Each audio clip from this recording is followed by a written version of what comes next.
Hello everyone, MR classes में आपका स्वागत है। आप सभी को नवरात्रि की हार्दिक शुभकामनाएं। माता रानी आप सभी पर कृपा दृष्टि बनाए रखे। पग पग में फूल खिले, खुशी आप सबको इतनी मिले। पग पग में फूल खिले, खुशी आप सबको इतनी मिले।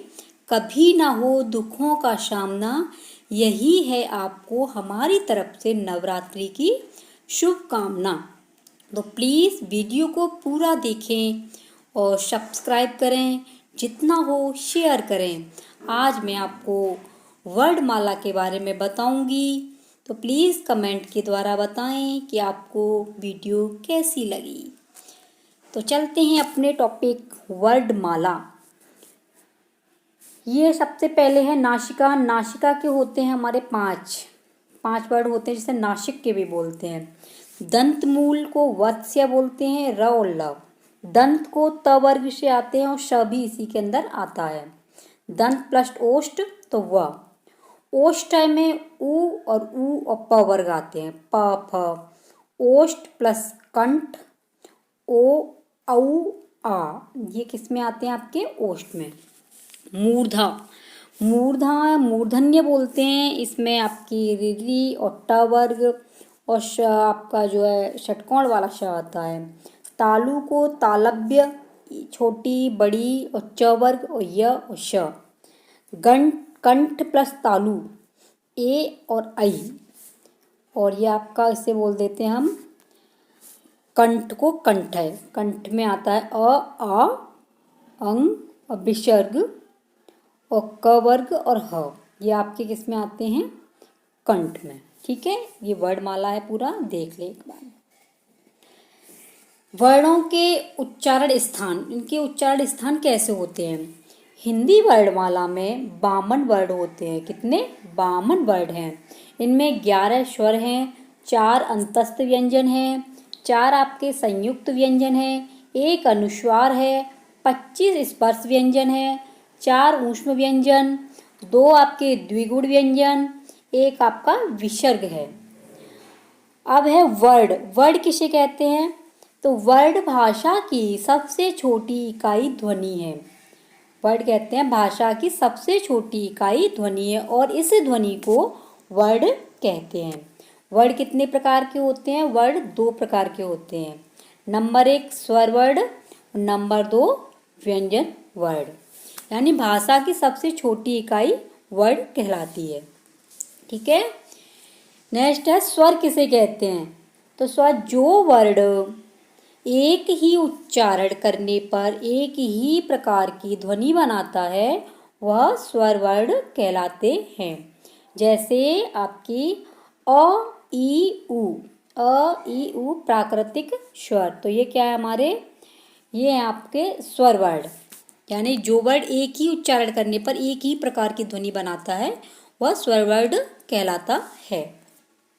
नेक्स्ट है स्वरों का वर्गीकरण। स्वर का वर्गीकरण है नंबर 1 ह्रस्व स्वर। ह्रस्व स्वर में आते हैं जिनके उच्चारण में कम समय लगता है, थोड़ा समय लगता है, वह ह्रस्व स्वर कहलाते हैं। जैसे आपके अ ई उ, दीर्घ यानी बड़ा, जिनके उच्चारण में ह्रस्व स्वरों से दुगना समय लगता है, वे स्वर दीर्घ स्वर होते हैं। जैसे आ ई उ ऐ ओ औ, ये क्या है हमारे दीर्घ स्वर। नेक्स्ट है आपका प्लुत स्वर। जिन वर्णों के उच्चारण में स्वर वर्णों से कई गुना ज्यादा समय लगता है, उन्हें प्लुत स्वर कहते हैं। यानी ह्रस्व में कम समय लगता है, दीर्घ में दुगना समय लगता है, और इसमें बहुत ज्यादा समय लगता है, तो वो प्लुत स्वर कहलाता है। जैसे राम, ओम, तो ये क्या हमारे प्लुत स्वर। नेक्स्ट है हमारा व्यंजन। व्यंजन किसे कहते हैं? जिन वर्णों के उच्चारण में 2 ध्वनियां पड़ती हैं, 2 ध्वनियां सुनाई पड़ती हैं, वे व्यंजन वर्ड कहलाते हैं। जैसे आपका व्यंजन वर्ड में आते हैं क च ट त प, वर्ग समूह के होते हैं, यानी 25 बनते हैं इसमें। क वर्ग में क ख ग घ ण आता है। च वर्ग में च छ ज झ ण। ट वर्ग में ट ठ ड ड़ ड़। त वर्ग में त, थ, द, ध, न। और अब आपका हो जाता है प वर्ग। प में आता है आपका प, प वर्ग में आएगा आपका प, फ, ब, भ और म। ये आपके प वर्ग में आते हैं। ठीक है।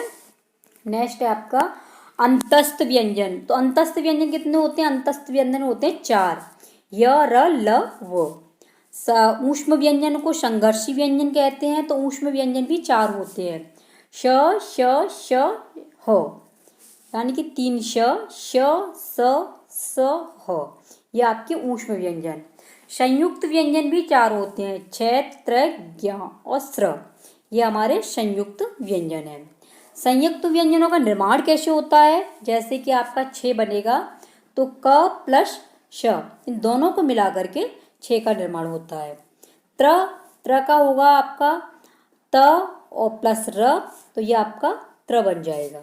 ज्ञा का ज प्लस न, इसका आपका ज्ञा बन जाएगा। स्र का बनता है सड़कोल वाला श और र, इससे बनकर के स्र बन जाता है। ये आपके संयुक्त व्यंजनों का निर्माण होता है।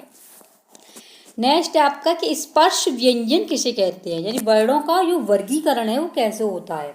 तो स्पर्श व्यंजन कहते हैं जिन व्यंजन वर्णों का उच्चारण करते समय वायु की टकराहट कंठ, तालु, मूर्धा, दंत, ओष्ठ को छूती हुई निकले, वो आपके स्पर्शी व्यंजन कहलाते हैं। स्पर्श व्यंजनों का उच्चारण स्थान इस तरीके से है, कंठ, तालु, मूर्धा, दंत, ओष्ठ।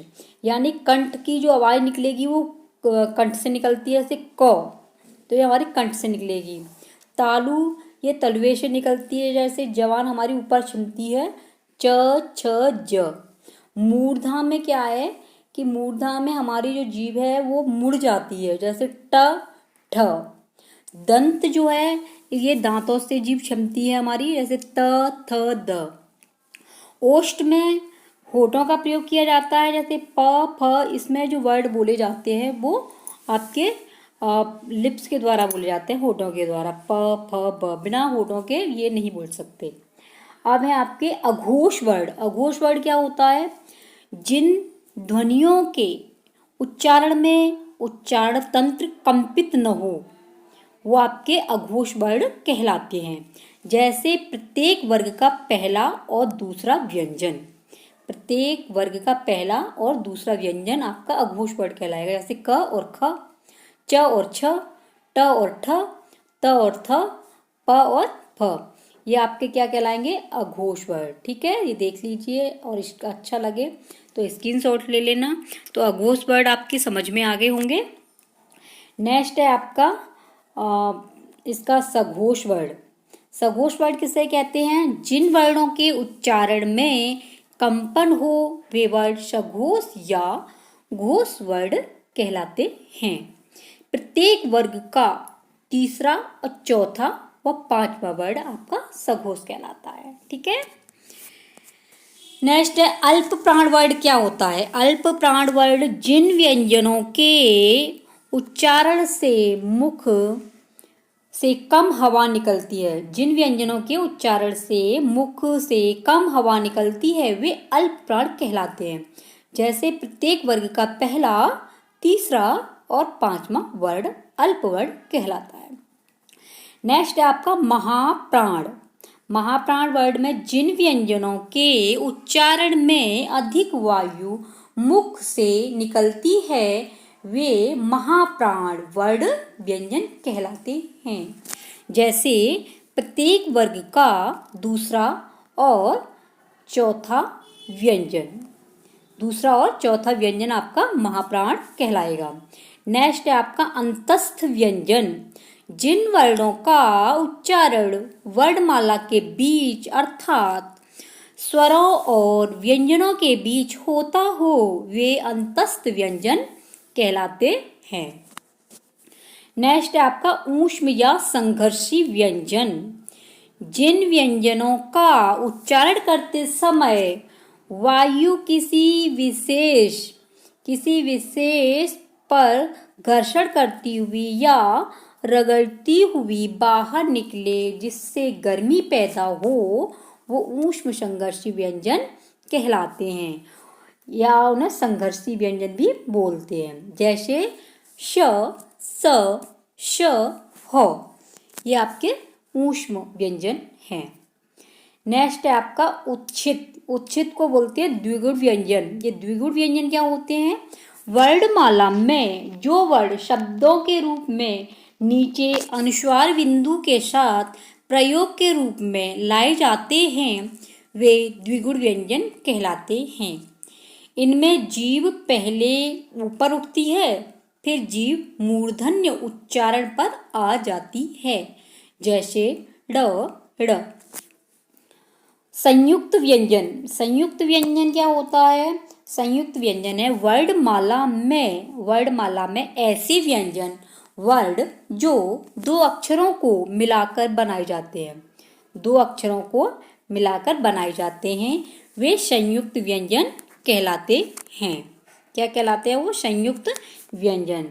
जैसे छे, त्र, ज्ञ और श्र। ये मैंने आपको अभी बताया था कि छे किससे बनता है, त्र किससे बनता है और ज्ञ किससे बनता है। तो ये है आपकी संपूर्ण वर्णमाला एक ही वीडियो में। प्लीज़ देखना ना भूलें और कमेंट के द्वारा बताएं कि आपको वीडियो कैसा लगा।